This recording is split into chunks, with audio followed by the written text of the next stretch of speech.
A police officer's job is to serve and protect, but what do we do when it's the police breaking the law? While the majority of them are just doing their jobs, there are others that abuse their power. Here are some police officers who were caught breaking the law. Stalking. In the summer of 2006, former police officer James Curley harassed and threatened his estranged wife and graphically explained how he would kill her. He planted a GPS device in her car to track her movement and followed her from New York to New Jersey. The threats and stalking distressed her so deeply that she filed a protection order against him. In mid-fall of that year, he violated the order and the harassment continued for 3 years until he was arrested. He was found guilty of 2 counts of stalking and 1 count of violating a protection order and faced a maximum of 15 years in prison. Theft. Former Jersey City police officer Mario Rodriguez was sentenced to 3 years in prison in January 2015. In July 2013, Rodriguez and an accomplice stole more than 500,000 cigarettes and 6 TVs from a warehouse in Secaucus, New Jersey. He drove out to Staten Island, New York to sell the cigarettes and 3 of the TVs. He also used his status as a police officer to rob a drug courier, running off with $20,000 in cash. However, everything wasn't as it appeared. The buyer for the cigarettes and the courier were both undercover agents, and his accomplice was a confidential informant. He was arrested after meeting another undercover agent to split the cash. Witness tampering.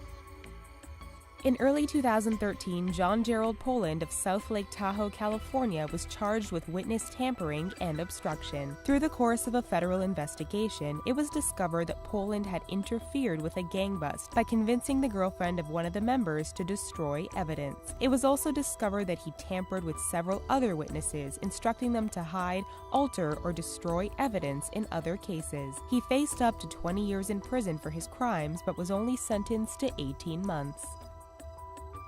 Drugs and firearms. In 2015 in Houston, Texas, Noe Juarez was sentenced to over 30 years in prison. His crime: conspiracy to possess and distribute cocaine and conspiracy to possess firearms. Evidence showed the now former police officer had been responsible for cocaine distribution throughout major cities from New York to Florida. The drugs were being supplied by the Los Zetas drug cartel in Mexico. Juarez provided sensitive information, vehicles, semi-automatic weapons, and body armor to the cartel, allowing them to distribute hundreds of kilograms of cocaine in the U.S. Arson. Dustin Lopez, a former New Mexican police officer, had a problem. In late 2015, the owner of the Palos Inn Hotel entrusted his establishment to Lopez, who promised to keep an eye on it. Instead, he started a fire within the building and watched it burn. When firefighters arrived, he continued to watch as they risked their lives to put out the blaze. He also admitted to setting a home on fire that same summer. He resigned from the force before he was arrested and admitted to having an accomplice that helped him. He was convicted of 2 counts of arson and sentenced to 4 years and 6 months in prison.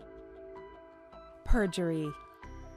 Former officer Patrick Regan of Manhattan was 36 years old at the time of his conviction in August 1995. Once a decorated officer, it was discovered that Regan had lied to the grand jury more than 46 times over 2 days in 1994.